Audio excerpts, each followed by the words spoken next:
കഥാപാത്രങ്ങളാണെങ്കിൽ സങ്കീർണത ഉൾക്കൊള്ളുന്ന മനുഷ്യർ, കഥാപുരുഷനാണെങ്കിലും കുരന്തയാണെങ്കിലും അതോടൊപ്പം തന്നെ മറ്റു പേരുകളൊന്നും ഞാൻ പറയുന്നില്ല, കാരണം ഇനിയും ചർച്ച നടക്കാനുണ്ട്. അവരൊക്കെ തന്നെ പരിഗണിച്ചു കഴിഞ്ഞാൽ മാധവി,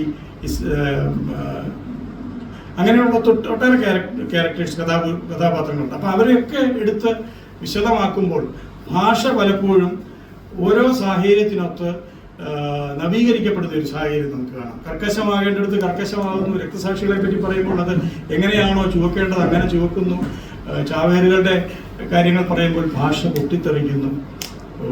ഇരകളാക്കപ്പെട്ടവരെ പറ്റി പറയുമ്പോൾ ഭാഷ നനയുന്നു. ഇങ്ങനെ അതിശക്തമായ ഭാഷയുടെ ഒരു പരിണാമ പ്രക്രിയയും ഇതിൻ്റെ ആഖ്യാനത്തിൽ സംഭവിക്കുന്നു. ഇനി ഈ നോവൽ ഉയർത്തുന്ന രാഷ്ട്രീയം എന്താണ്?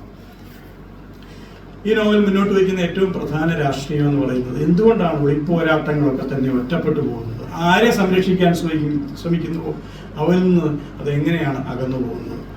രക്തസാക്ഷികൾ, അതുപോലെ ചാവേറുകൾ, ഇവരൊക്കെ തന്നെ അവരുടെ പരിശ്രമങ്ങൾ എത്രത്തോളം ഫലപ്രദമാകുന്നുണ്ട് ലക്ഷ്യത്തെ കണ്ടെത്തുവാൻ?